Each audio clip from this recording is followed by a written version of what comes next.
Hey everybody, welcome today. We're going to be talking with Threader, and we're talking with the CTO, Pat McGarry, and he's going to be telling us a little bit about Threader and the things that they offer and the very unique solution that they have. It's applicable to any vertical market, but obviously healthcare is a big focus for us that we deal with a lot of healthcare facilities and large organizations. And we've got some clients that are now working in this space with Threader.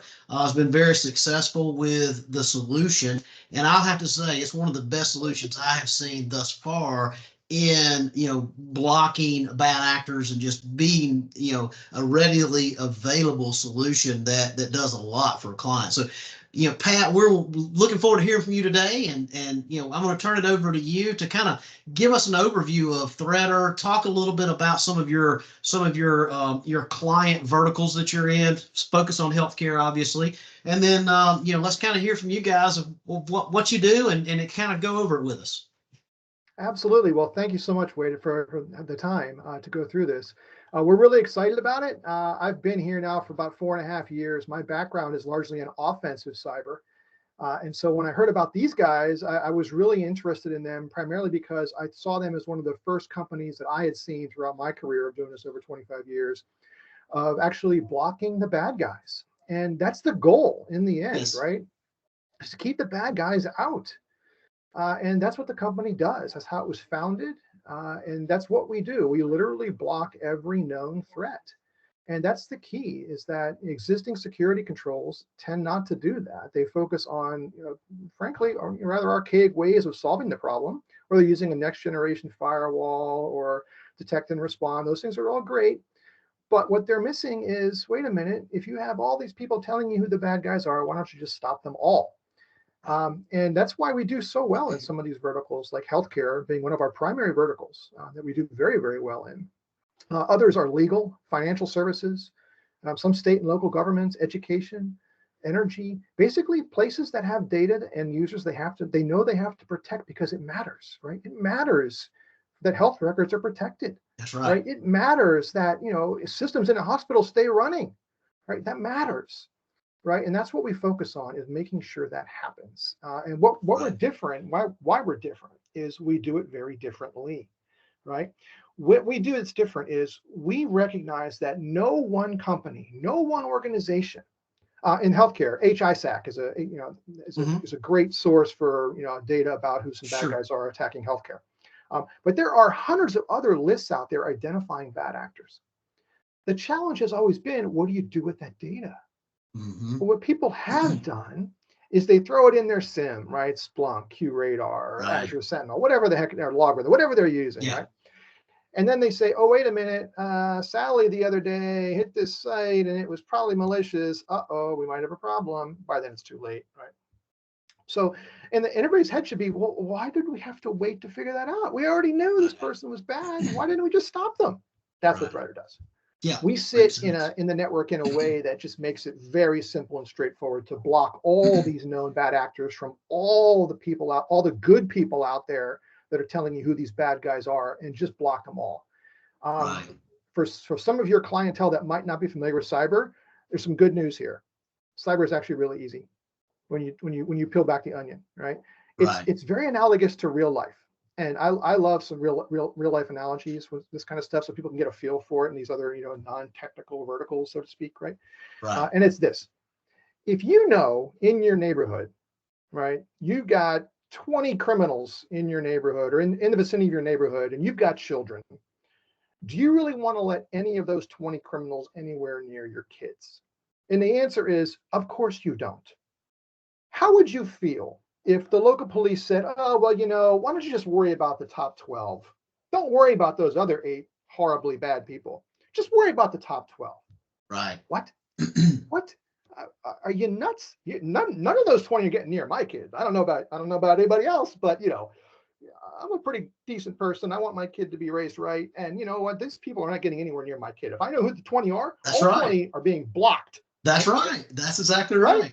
Exactly. That's what It, cyber. it, That's what it, cyber should be like. yeah, it's kind of the same scenario with, your example there with the community is it is with, your cyber practice or your security mechanisms. I mean, you can put all the fences up and you can put all the different, alarm systems in a community, but if you know who they are, it's kind of like you're able to put that wall up. And, myself being a former CTO, former CISO, and have built security platforms, this is a solution that I have seen that I wish I had in my arsenal in the past. Because you throw literally, and I've been in an organization where we threw hundreds of thousands of dollars to security, and you still need a lot of those things. You're not a replacement for everything, but you are for lack of a better way to put it, a brick wall that can accommodate the other solutions, which actually minimizes the amount of solutions you need.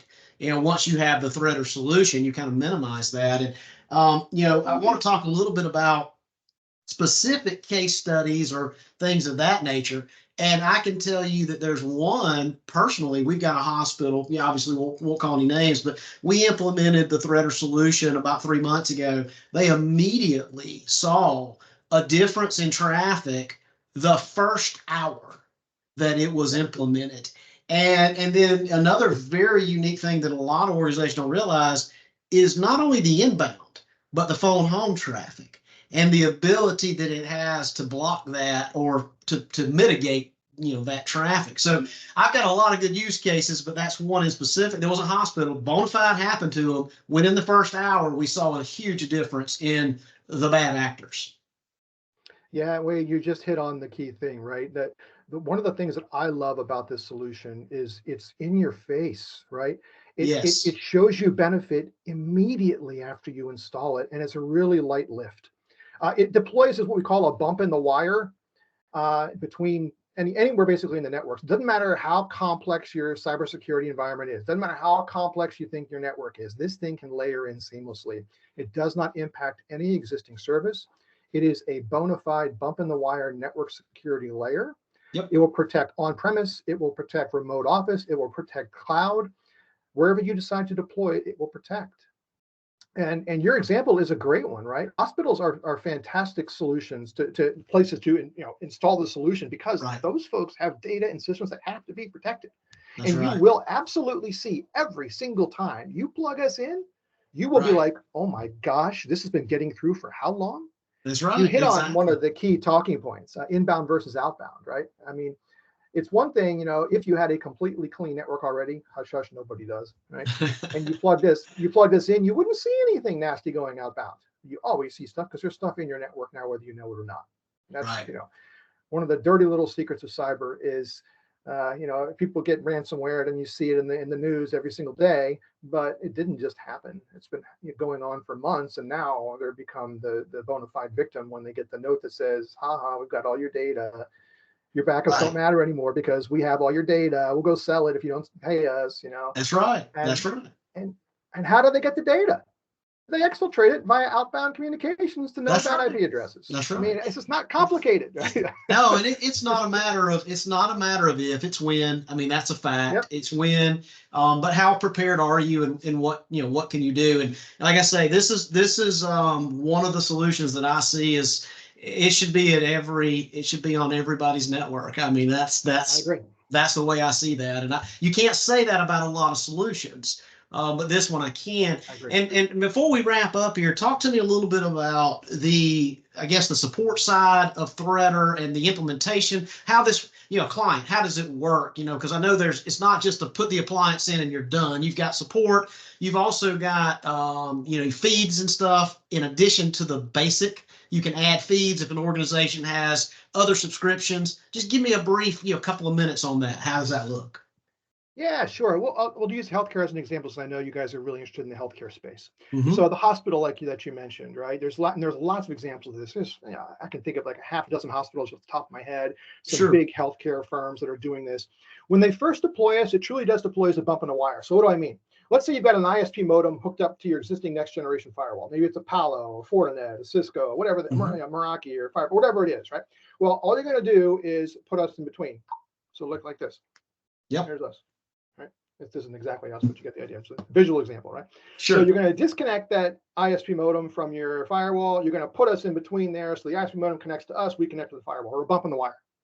All the traffic inbound and outbound is now being evaluated by our policy sets that our customers have configured with the help of our customer success team. We have dedicated people here in our headquarters, where I am today in Tysons, Virginia, that do this. They help onboard customers.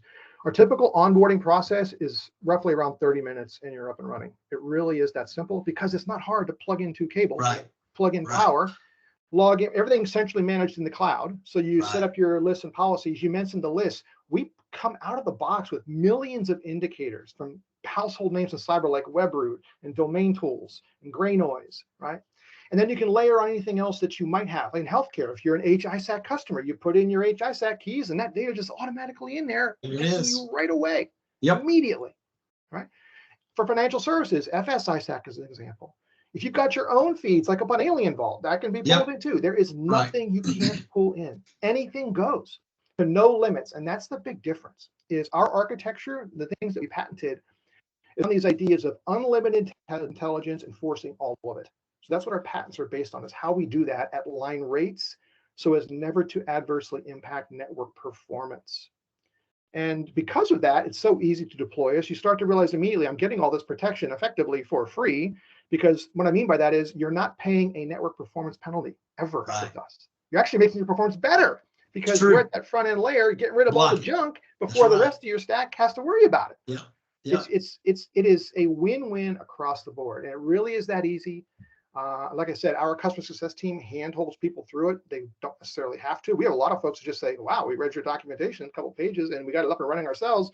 We don't even need your help. We still try to help them because we have to show them all the features of the product. But it's pretty straightforward. It really, truly is. It's also one of the reasons why I joined this company, is because it really was simple. They kept it simple. They didn't overcomplicate the problem. It's not a hard problem. Just stop the people you know are bad. How hard is that? Absolutely. Good. Absolutely. So, and it's very easy to do this. I mean, anybody that's interested in wanting to learn more about Threader, obviously it's a quick phone call and we can, do some demos or, provide some information, do an assessment. It's very straightforward. The question on this solution that I always tell everybody is, why not? I mean, it's a fact. At least explore it to see, the viability and the cost effectiveness. And I've got several clients already on this, and I can tell you it's cost effective. Even for what it does, the value is extremely beneficial. So at any rate, to learn more, obviously, we can get on calls and have some conversations. And, Pat, listen, we appreciate your time today. And if there's anything in closing you'd like to wrap us up with? Just thanks again for the opportunity, Wade. You've been an excellent partner with us, and we really appreciate it. And especially getting the word out there, because both of us know how important it is to keep people safe. And that's why I'm here. No other reason than that. It's funny, like we actually pride ourselves on not nickel and diming people. That's right. We charge a fair price. For example, we don't charge based on throughput like everybody else does. It's just, hey, look, we charge what we know our costs are, with a small profit markup, and that's it. Right. So we try to do the right thing also, and that's why we're partnered up with you guys. Makes sense. Well, listen, thanks again, and looking forward to some future things to come. Absolutely. All right. Thanks, Pat. Take care. Thank you, Wade.